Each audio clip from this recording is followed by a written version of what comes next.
喂，你好，120吧？哎，我们家有个老人被摔了，有个老人摔了。大成啊！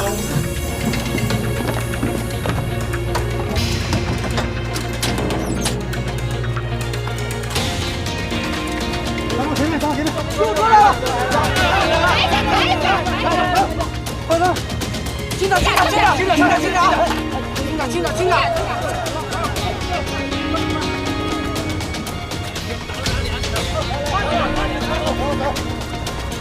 前面闪开！上！看着来吧！慢点！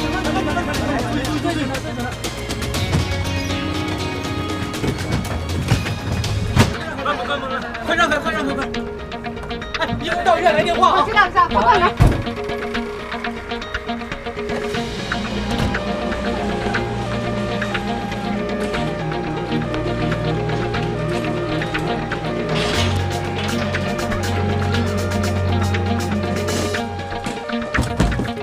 爸，坚持一会儿就到了啊！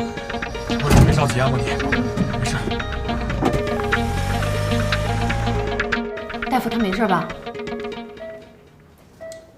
至少会有轻微的脑震荡。你跟我去办手续吧。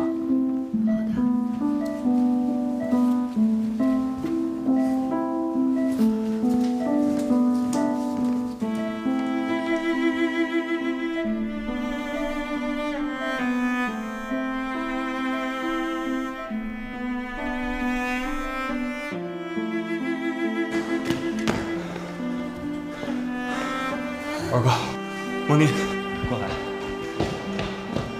洪水怎么样了？还在里面呢，怎么办呀？别担心，我来的时候已经打过电话了，给孟叔找到最好的医生啊。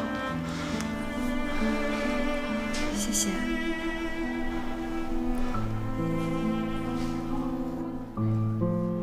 我有时候真觉得，你们俩是上天派来帮我的。不是吧？应该是一鸣派过来的吧？对呀，我也是。是啊，他让你俩照顾我。可他知道吗？我真正需要的是什么？他当然知道。他出去就是为了给你更好的一切。这些道理我都知道，我都懂。可特别是这种时候，我只希望他能陪在我身边，就够了。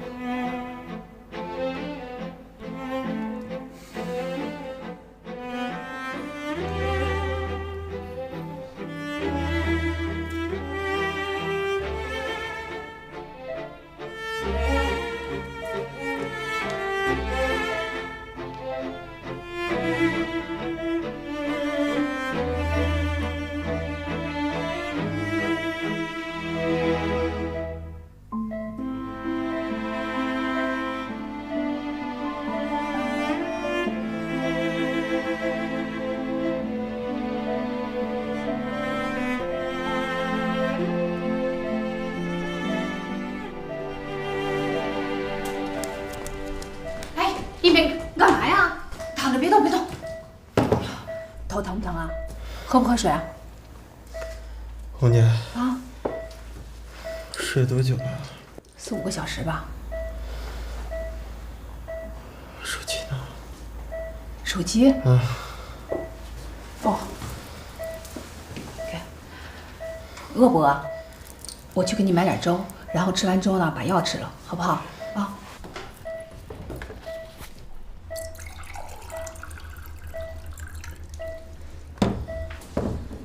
你别乱动啊，我很快就回来。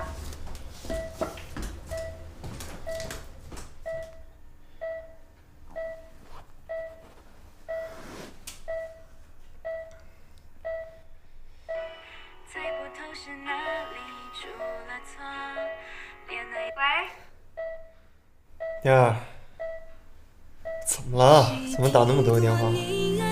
找我有事啊？现在没事了。是不是家里出什么事儿了？你怎么不说话啊？别让我担心好不好？燕儿，我跟老大说。老大，没什么事儿，我摔着了，然后给梦妮吓坏了，就给你打，现在没事了。小子，去医院看看没啊？看了，放心吧。行，好吧。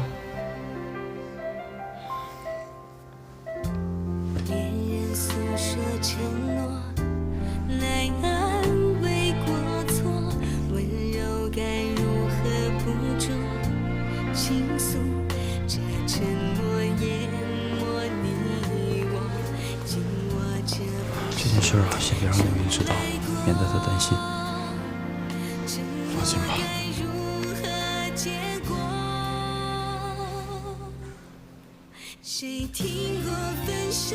妮儿，这毛巾拿哪条啊？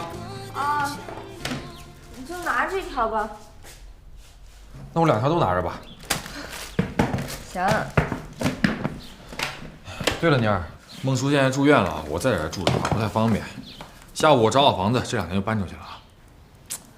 你就别给我添事儿了，行不行？最近因为我爸的事儿，我没工夫理你。你呀，就安心的在这儿住着。等我爸出院以后，我不是还得让你帮我照顾他吗？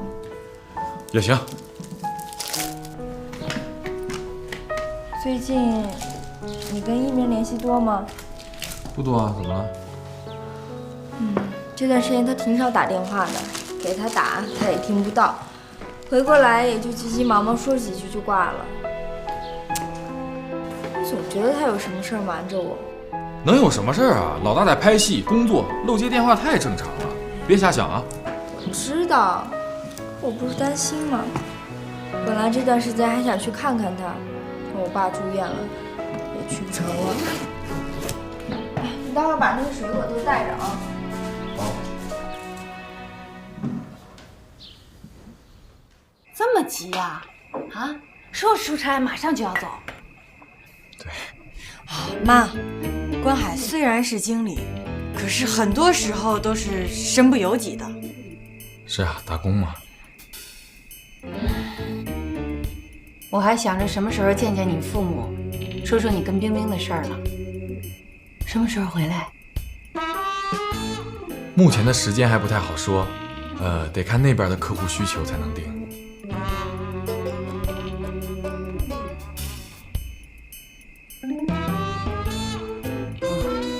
也行，男人嘛，总是要以事业为重的。现在苦点儿，等以后有了钱就能享福了。妈，你别唠唠叨叨的。关海，你是不是得回去收拾行李了？是的，阿姨。那我就先告辞了，然后等我回来再看你。好，好，行，那你就先回去吧哈。好，阿姨再见。再见。那我不送你了啊。好。哎，一个人在外面出差，多注意身体，按时吃饭，随时给冰冰打个电话。男人嘛，主动些。好，放心，阿姨。那我走了。好。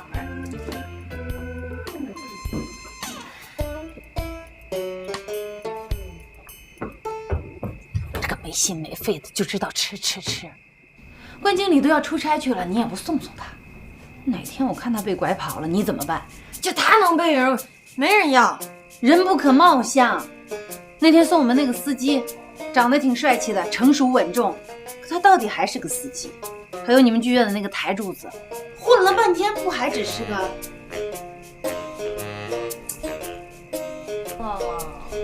你看这小关，怎么看都不像能成大事的人，可人家就成大事了。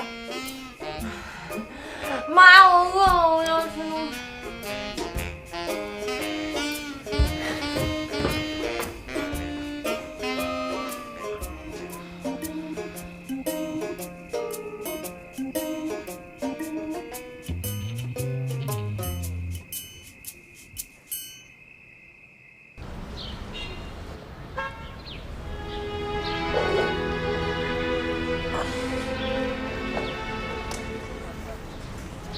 吧，孟妮儿，回去吧，没事，我自己打车就走了。怎么了？谢谢你啊，帮我去看一鸣。这钱也不多，带上路上用。不是孟妮同学，你恶心我是不是？是啊，哪有我出去旅游你出旅费的？你不是挣的也不多嘛。其实这次呀，我花的也是一鸣哥的钱。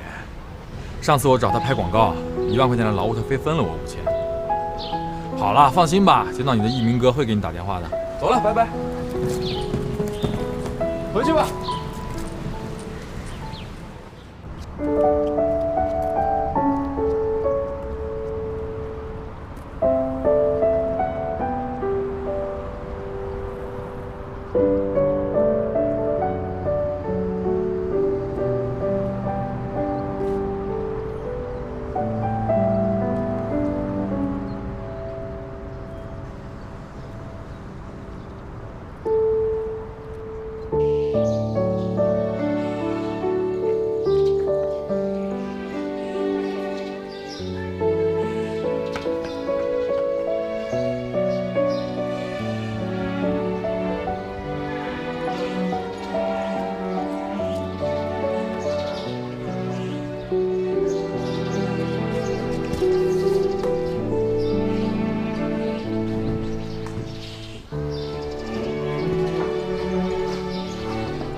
给你打听个人，谁呀？演员刘一鸣。演什么呢？演什么我不太清楚。哦，那我真帮不了你了，你去别的剧组看一下吧。哦，行，好，谢了啊。哎，没事。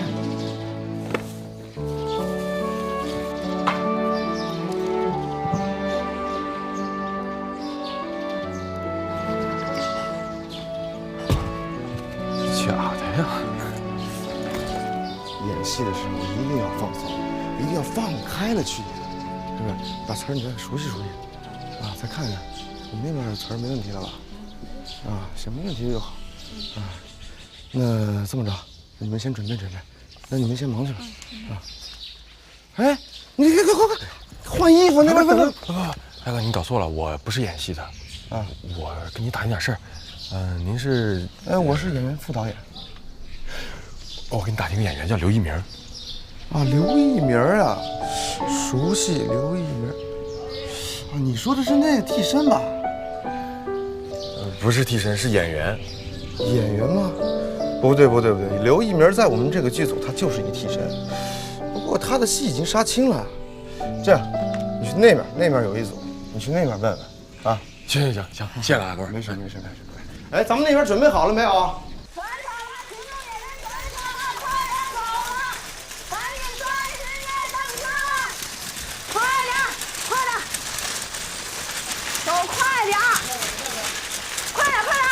哎，行，那个问一下啊，你认识刘一鸣吗？认识啊。他是不是在名组拍戏啊？他就2天戏拍早走了。哦，走了。那你知道他去哪儿了吗？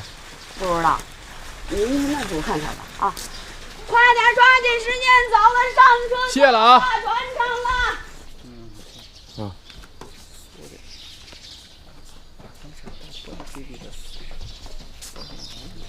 哥们儿，哎，又是你啊！哎，那啥，你们先忙去。啊，还得麻烦你一下，问一下啊，你说这附近还有别的剧组吗？嗨呀，我们这儿的剧组太多了。你说的这个刘一鸣啊，我想起来了，他在这儿啊，什么群众啊、特约呀、死尸呀，他什么都演。死尸也演？对，他是挣钱啊，什么活都接。你要是实在找不到他的话，这样你去找红姐吧，你问问红姐。红哦，对，这个红姐是咱们这个影视基地的这个演员工会负责人，然后刘一鸣的工作应该就是由红姐来安排。哎，你看那从那儿出去以后，门口有一办公室，红姐可能应该在那边。谢了，哥们儿，谢了。哎，没事，非常感谢啊。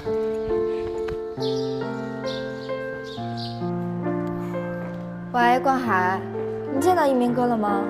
妮儿，我正要给你打电话呢。你知道老大在哪个组拍戏吗？没告我他拍什么戏。哎，你别的剧组都问了吗？人家知道老大，但是呢，说他在好多组都干过，而且他的戏都杀青了。很多个剧组，他没说过呀。谁啊？一鸣。关海，他去找一鸣找不着人。我正找他呢。你等等。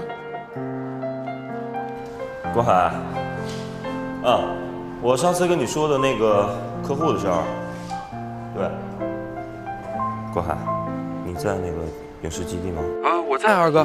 不是你刚才说帮我联系什么客户啊？没有，那个不是关键。你们之前可能不大了解一鸣，一鸣这些年在北京混的其实并没有你们想象中那么好。我说呢，二哥，我来到这边一打听，我才觉得有点不对。千万别说漏了，一鸣不想让你担心。你放心吧，我心里有数了。好嘞，好嘞，好啊，那就这么定了。好，先别挂，我还没说完话呢。他去找一鸣了，找到了给你回电话。真的吗？关海真这么说的？当然了，走，看看墓主。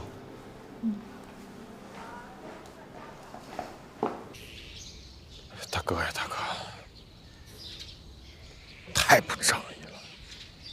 爹来啦！哎呦呀！好香。我要这个肉多多。怎么那么麻烦呀你？哎呀，张大公子可是吃惯大餐的人，吃我的面不容易呀。吃爱堵不住你那嘴。你吃不吃这我做的？我吃。吃也别说话啊。看你吃。你像我妈一样。你说谁像你妈？哦，我是说这面做的像我妈做的一样那么好吃啊。这还差不多。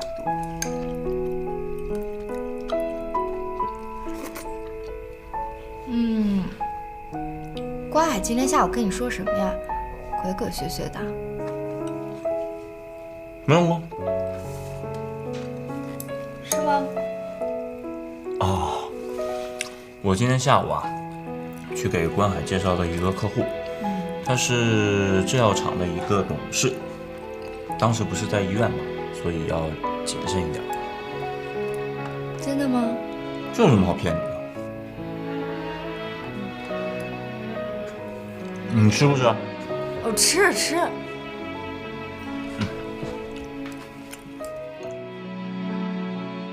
随着影视工业的飞速发展，在拍摄过程中层出不穷的片场事故也引起了社会的关注。近日，我栏目前方记者在南方影视基地的一个剧组探班的时候，就亲眼目睹了一起片场事故的发生。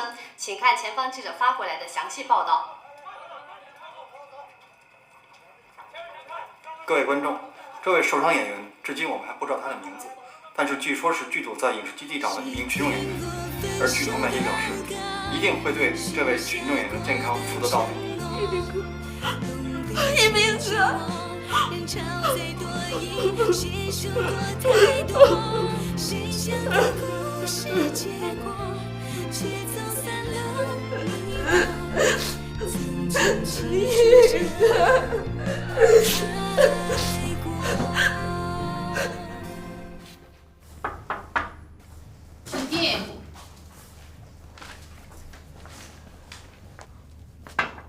你好。你找谁？哦，你新来的演员吧？来。请问红姐在吗？啊，我就是啊。啊，您就是红姐是吧？我是来找刘一鸣的。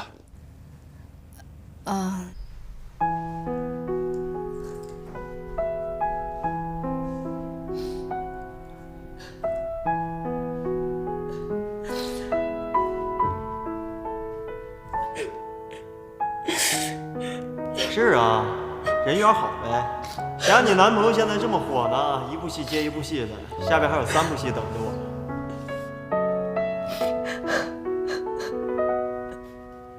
那个钱我要红姐给你汇过去了。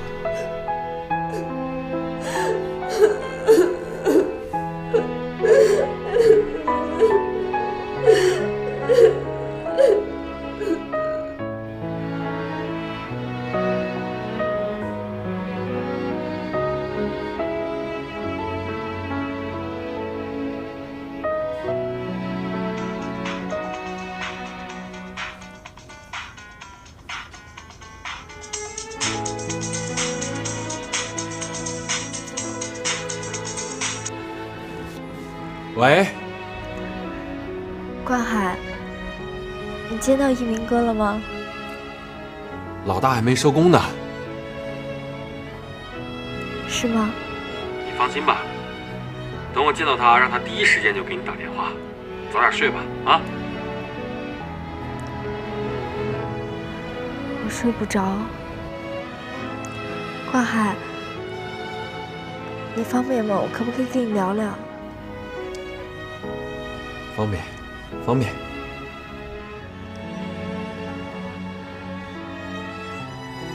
其实我也不知道我想说什么。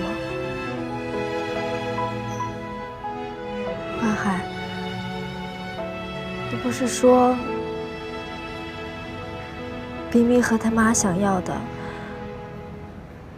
你永远都给不了吗？那你为什么还这么拼命？值得吗？因为我爱他呀。不管他和他的家人想要什么，我都会尽力去做。还有，我是一个男人，为了不让自己爱的女人去受委屈，只好自己辛苦一些。就算赔上性命也无所谓。就算赔上性命也在所不惜。好了，见到大哥我会让他给你打电话的，早点睡吧，别瞎想了。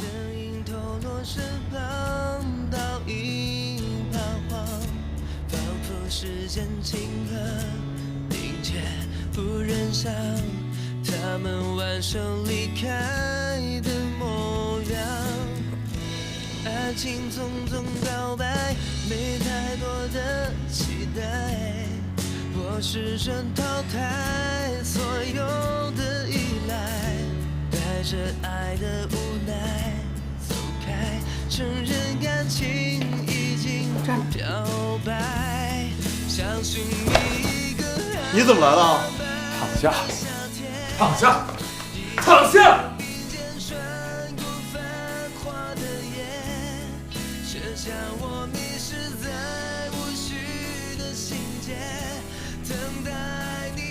红姐都告诉我了。一鸣，你也别怪我，关海都来了，你说我还能瞒得住他吗？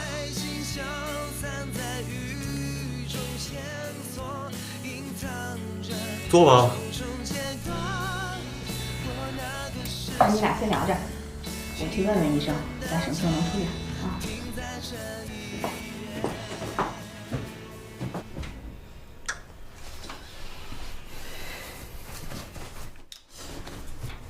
哎，不是我说你小子真行是不是？你来这儿也不告诉我一声，我问你话呢。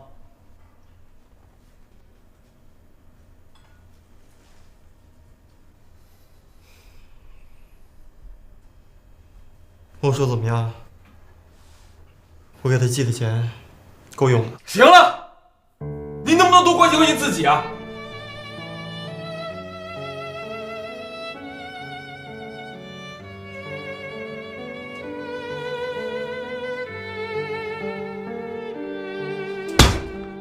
真他妈没用！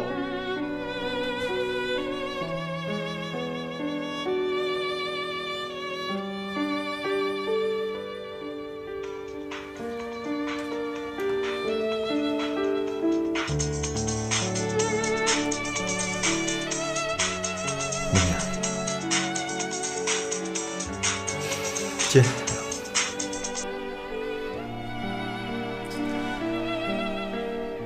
妮儿。关海，你见到一鸣哥了吗？他还好吗？见到了。一见面老大就带我去喝酒，所以忘了给你打电话。我批评他了，他说以后一有时间就会给你打电话的，放心好了。那他现在在你身边吗？我想跟他说两句话。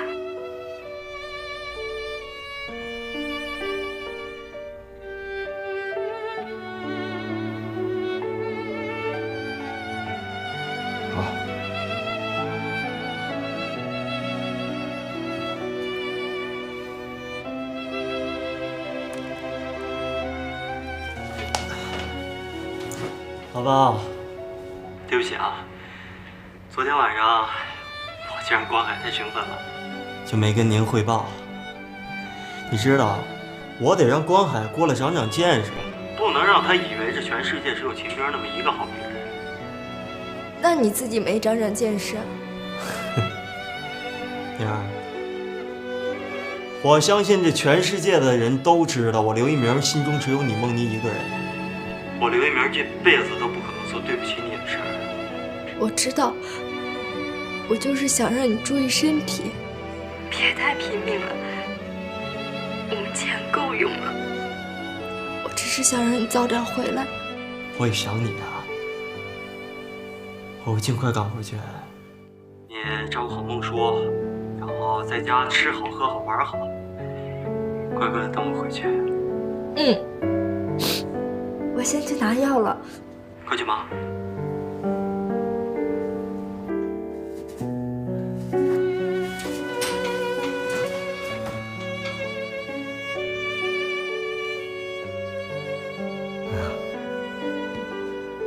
不许哭。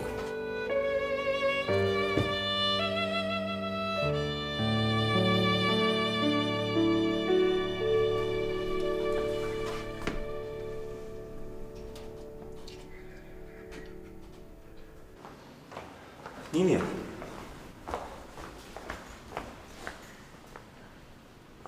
妮妮，怎么了？啊？到底怎么了？我就是突然很想一鸣哥。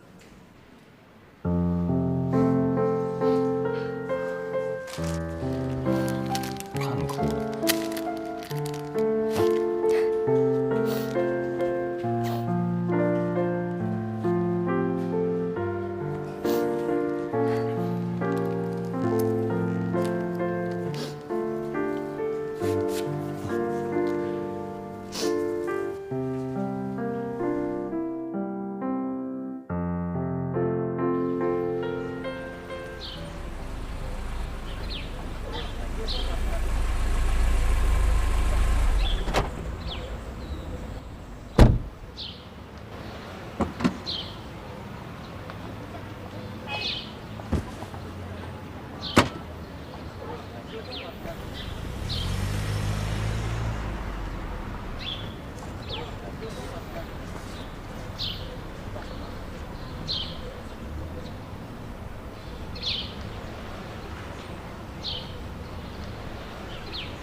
我回来了。回来了，见到一鸣哥了吗？见到了，都挺好的。哎，对了，老大让我给你带了点东西。什么呀？啊，交给你了啊。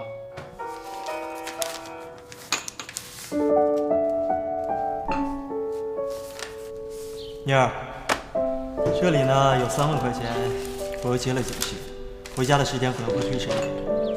不过这也不是什么坏事，有戏拍总比没戏拍要好。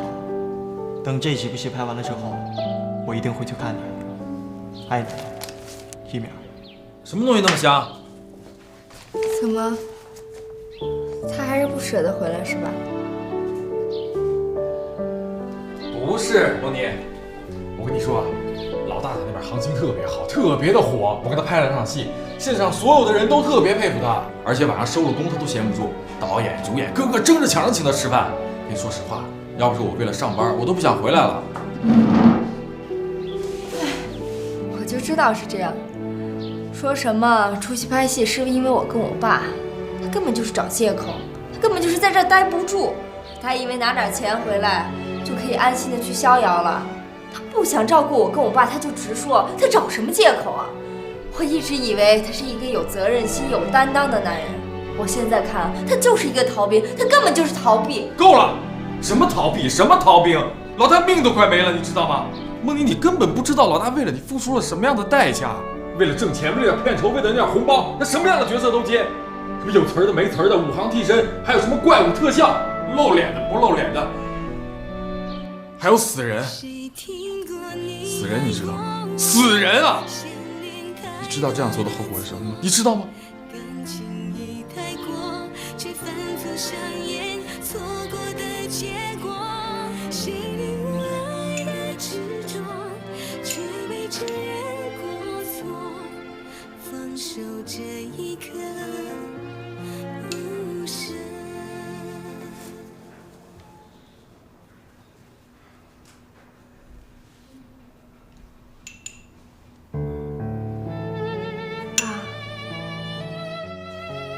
说，也许没有我，一鸣哥就不用这么大压力，不用这么辛苦了。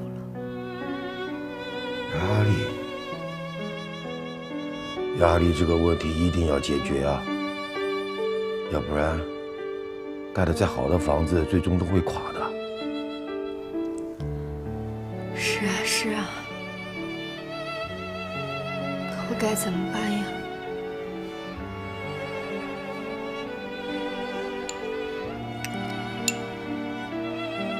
也许离开他，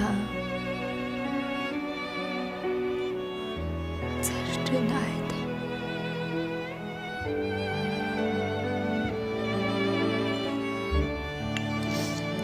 爸，来，再喝一口。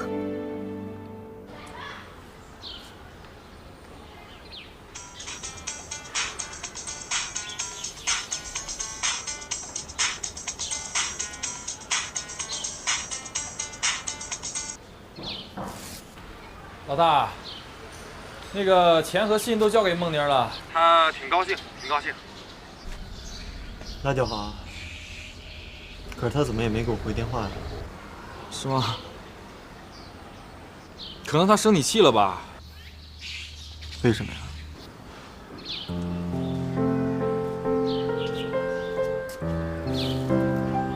因为我不是照你跟我说的那样跟她说的。我说的都是那儿有多好有多好，可能他觉得你不回来是贪玩吧。我知道，可是让他生气，总比让他失望强。兄弟，谢谢你了。客气。挂了啊。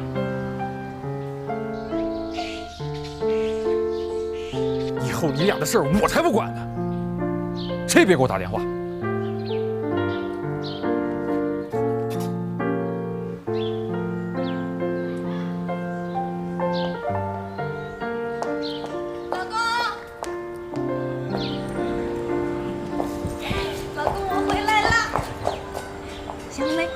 我以后永远都会和你在一起，一分一秒都不离开你。你永远和我在一起，好吗？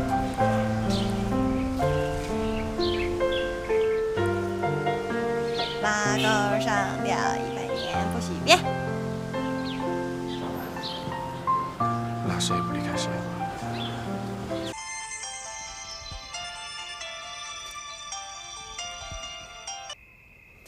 关海，回来了吗？二哥，我今天回来的。出事儿了。什么？我今天一进门就被孟妮激得，我把老大的情况全给说出来了。然后孟妮哭了一大场。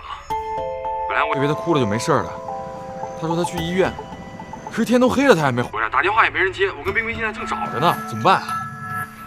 这样啊，我们分头去找。行。爸，我出去一下啊。好。你慢点啊。哎。哎，儿子这是干嘛呢？接了电话就出去了呗。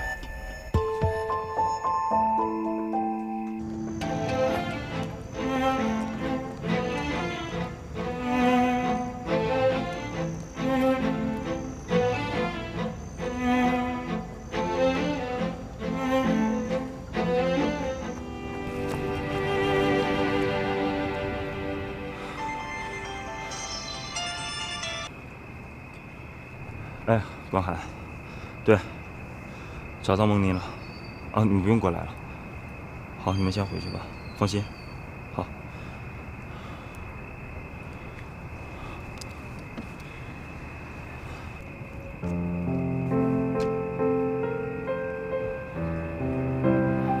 宁宁，刘一鸣那边可不可以不要提他？因为他已经不是我之前认识的刘一鸣了。我不想听，你也别说了。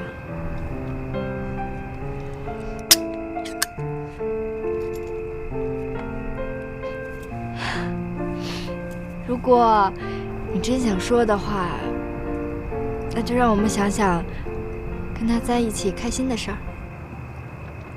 开心的事儿，好，开心的事儿。哎，你还记不记得啊？你和刘一鸣刚刚交往的时候，他第一次带你来见我，非逼着我叫你大嫂。我当然记得，你当时非不叫，说什么我比你们小那么多，你跟一鸣就差2个月，说对你不公平，你吃亏了。跟你讲，那小子啊，就喜欢强人所难。他后来啊，告诉我，说你一直在抱怨谈的是3人的恋爱，说什么不管到了哪儿，只要有你就会有他，有他就会有我。那本来就是呀，本来有他的时候就有你呀。哎呦，你自己就不能有点自己的生活？这简直一个超级大电灯泡。哎，那还有呢？刘一鸣要走的时候，让我帮他照顾你，结果你当时看我那眼神极其的哀怨，搞得像我给你们2个拆散了。哎，我告诉你，还别说，我想起来了，那次啊，我还以为他走之前会有一个可浪漫的2人世界了，谁知道他见了我，你知道他跟我说什么吗？走，咱们去找张志恒去。哎，你说我能不恨你吗？我就觉得啊，你就是一标准的第三者，还整天理直气壮。哎，有那么夸张吗？啊，我知道了，怪不得你每次看到我都阴阳怪气的呢啊！想通了。哎，还喝？烦不烦？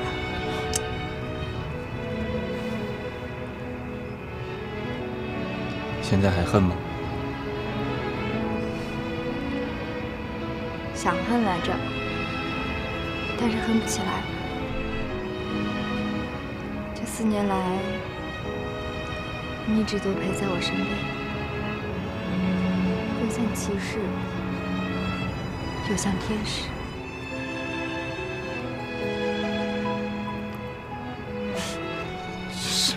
还天使呢？我怎么没看出来啊？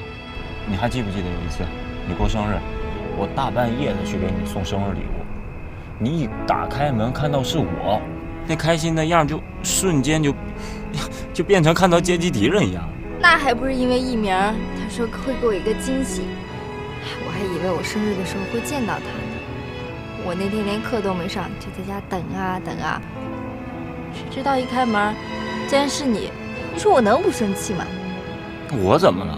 那我也是刘一鸣打电话让我来的，说什么哎呀我实在走不开，麻烦您了，怎么？要不然你以为我愿意来啊？那当然，那礼物都是一鸣之前给我准备好的。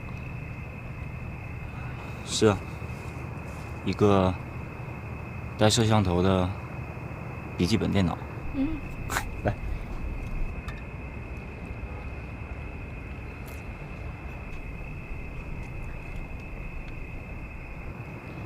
张志恒，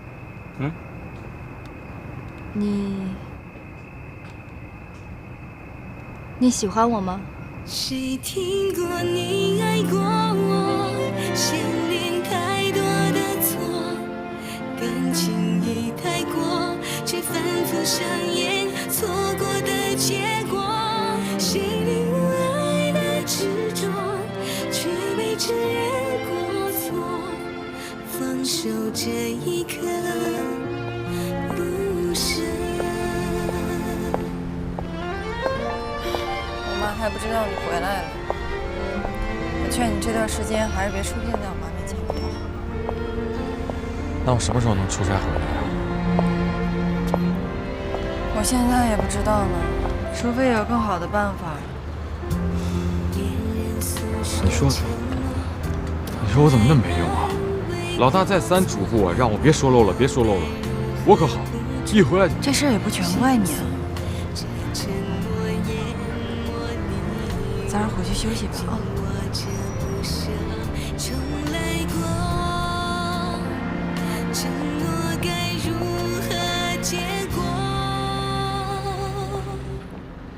谁听过分手的歌，许下过的承诺，懂得迁就我，人潮再多疑，携手过太多，谁想的故事结果，却走散了你我。你喜欢我吗？我愿意做你的女朋友。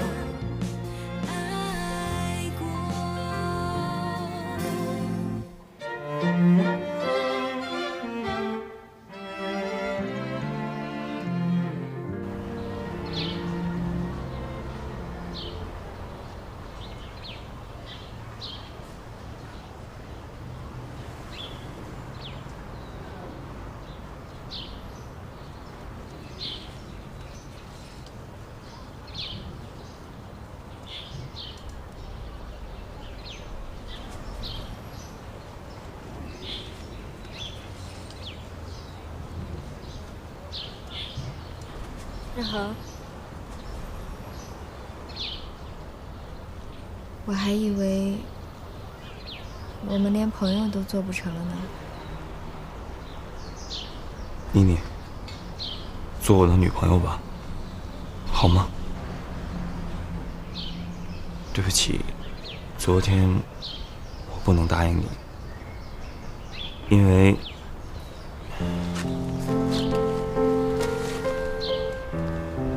这句话应该由男人来说。我要告诉你，这4年来，我为你做的一切，除了一个男人对一个女人发自内心的深爱以外，没有任何解释。昨天我不能答应你，是因为我怕对不起一鸣。可是不答应，我觉得我会对不起你，对不起我自己。妮妮，答应我吧。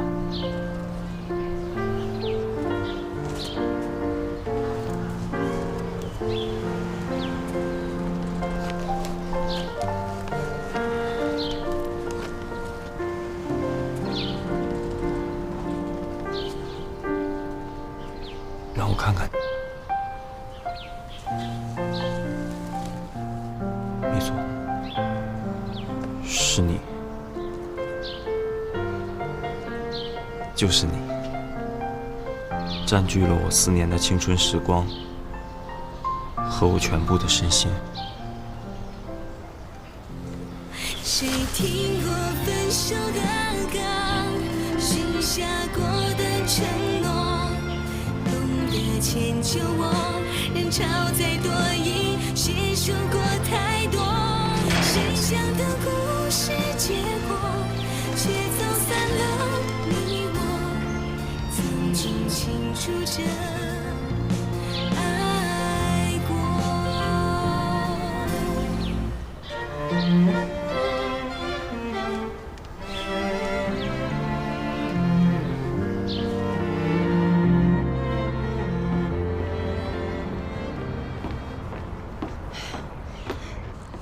你急着找我干嘛呀？我骗我妈出来的。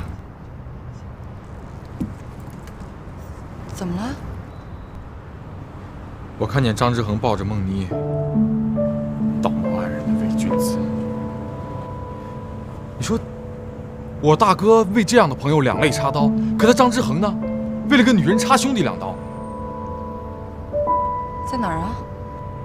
在梦妮家。张之恒抱着梦妮。你笑什么呀？你还笑得出来啊？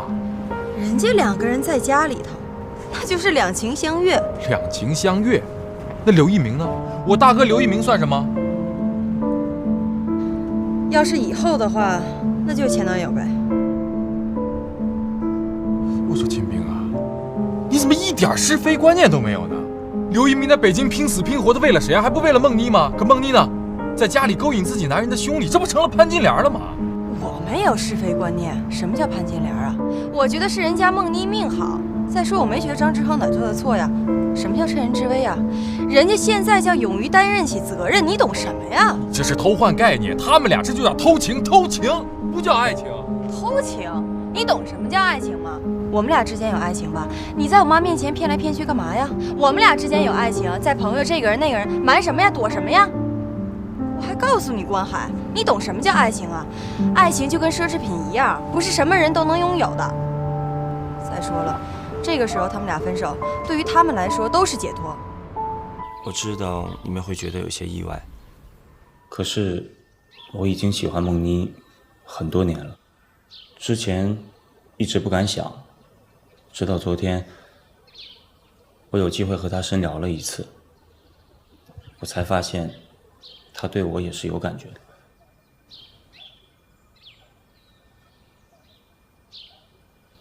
我不同意，我相信你爸爸和我的看法是一致的。为什么呀，妈？你也很清楚，刘一鸣是你最好的朋友，我们从小对你的教育就是不能夺人所爱。不管怎么样，不能为了这种事伤害了你和刘一鸣之间的友谊。就算他们两人出了问题，你也不可以充当这样的角色呀。以前我并不讨厌孟妮儿，可是通过这件事情，我倒是要重新认识一下，在这种时候离开刘一鸣，跟你好，真不知道他想做什么。妈，孟妮她不像你想的那样，您说的对，理论上都对，可是生活它并不是理论啊。如果爱情可以用理论来衡量的话，那就不是爱情了。你和爸也都年轻过，一定也都知道，人在没有遇到爱情的时候，谁也搞不清楚什么是爱情。可是你一旦遇到了爱情，爱情里酸甜苦辣什么都有，就是没有理由。爸妈，我知道你们和其他的父母不一样，我也相信你们一定会理解我的选择，就算是暂时的不理解，我也相信你们会给我足够的包容。我想你们能给我一段时间，让我自己去体会，去感受。这么多年，我的心里一直只喜欢孟妮一个人。之所以一直没有谈女朋友，我到昨天才想清楚，也是因为孟妮的原因。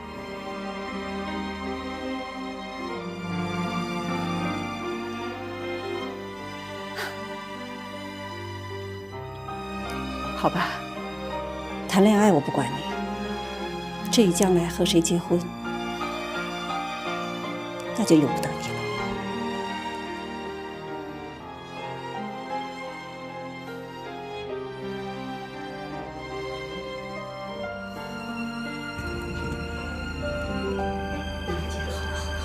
你也行，不累。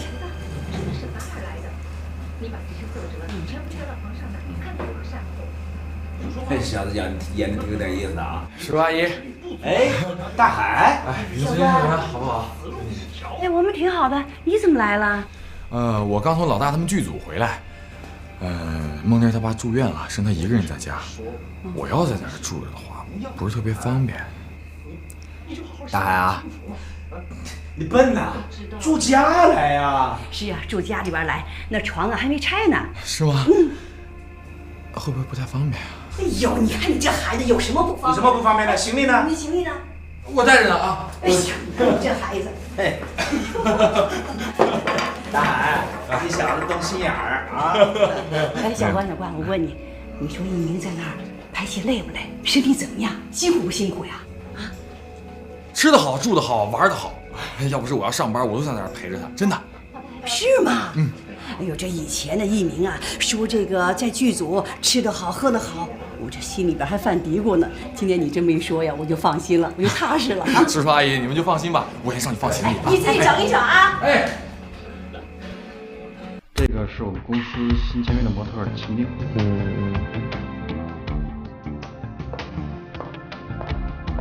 他基本上属于百变，什么样的类型都适合他。Peter 哥，我刚才表现还可以吗？可以，非常好。那我先去休息一下。你去休息一下，我们准备第二个去给你抢个包。哎，秦小姐，请留步。有什么事吗？我刚看完这组片子，非常满意。如果可以的话，我能请您吃个饭吗？实在抱歉，我不太习惯跟陌生人吃饭，对不起。那我就不勉强了。如果有机会再见的话，那我们就应该不算是陌生人了。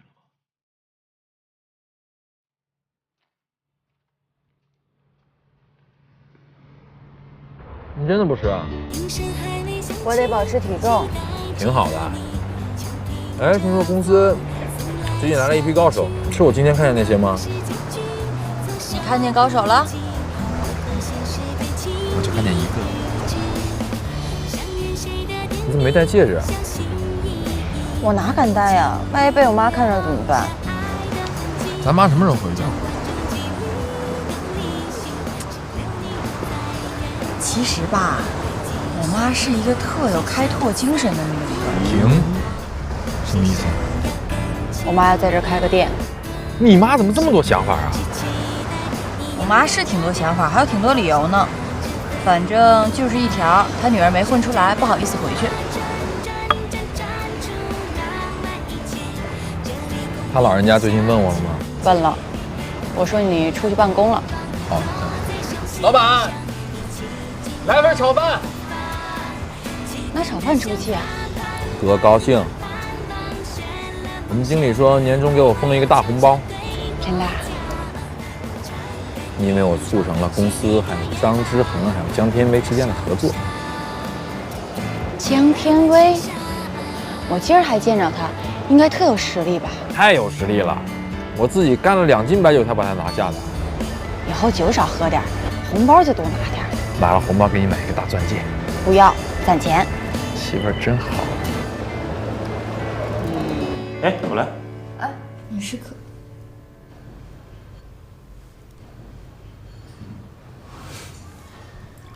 就算是客人，也认识这么久了，不必客气。坐。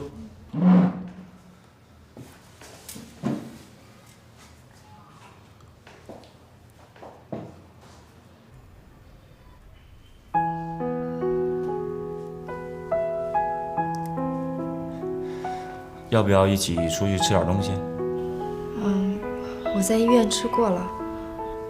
陪我去呢？算了，能看得出今天你挺累的。对不起啊。对不起什么？我就不陪你去吃饭了。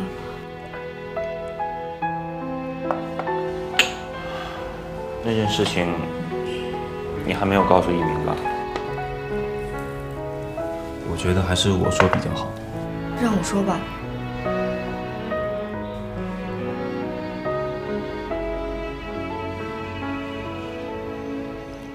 宁宁，你好久都没出去走走了吧？最近孟叔叔那边没什么大事儿，要不然我们找个地方出去散散心。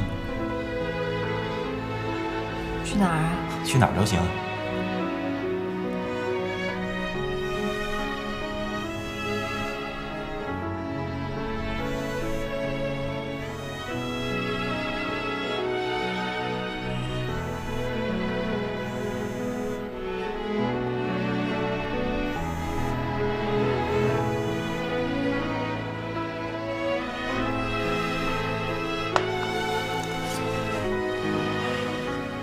你接电话吧，我先回去了，早点休息。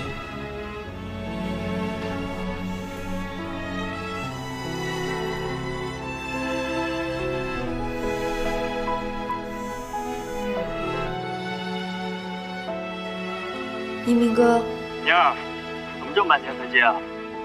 我告诉你一个好消息，我杀青了，这回我真的杀青了。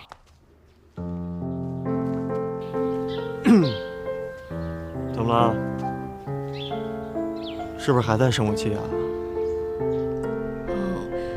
我是怕你工作忙耽误你。要不这样，妮儿，用不了几个小时了，我马上就到家了。到了以后，等你见到我面，你使劲往我身上撒火，好不好？我没事儿。你没事儿，那孟叔呢？都好。行，反正不管怎么着，等我回去，再苦再难，咱们俩一起挺过来。咱们一起照顾孟叔，啊？嗯，好。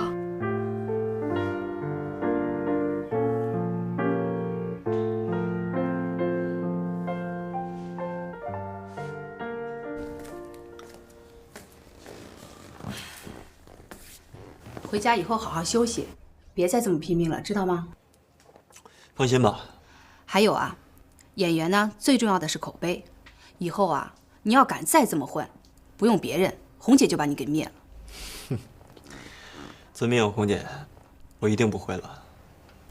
挣了钱呢，别自己乱花，给父母买点东西回去。我已经买过了。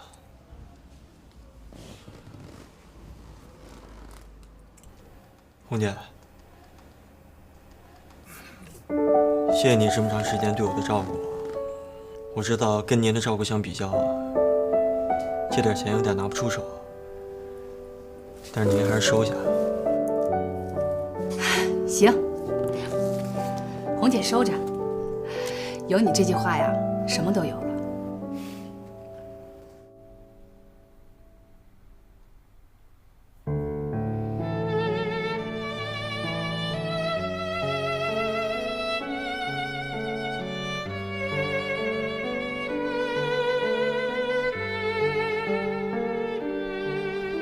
对不起，一鸣。虽然这一切都是为了不想再拖累你，但我还是不知道该怎么样去面对。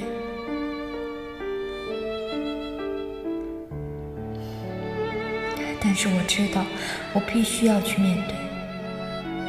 当着你的面，把我们4年来的一切美丽都打个粉碎。我的选择看起来是这么不堪，这么不道德。现在的你依然在对我笑着，可我感受到的却不再是甜蜜和幸福，而是深深的罪恶感。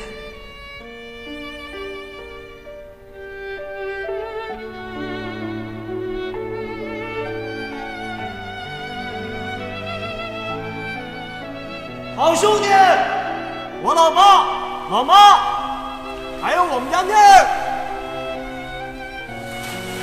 就交给你了。这4年来，你一直对我细心的照顾，除了一个男人对一个女人打心眼里的喜欢，其他的我找不到任何理由。我愿意做你女朋友。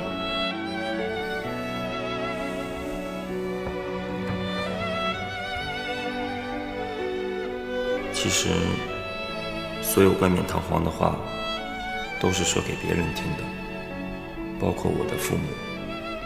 我知道，梦妮她不讨厌我，但我也知道，梦妮绝没有像爱你一样的爱我。但是，这样的时候，我无法不对梦妮做出回应，即使在你面前成为了个罪人。一鸣，对不起，不是因为我有钱，而是我真的爱她。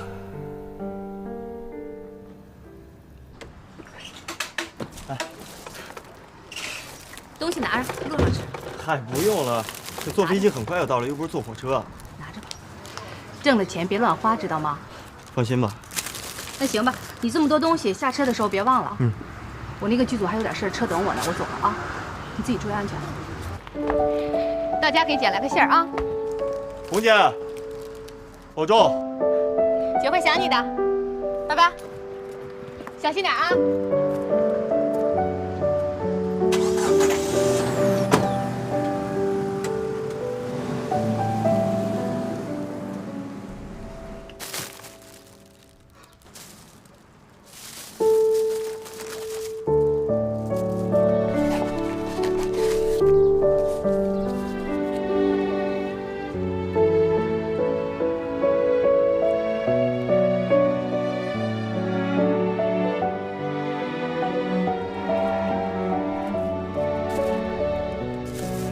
的。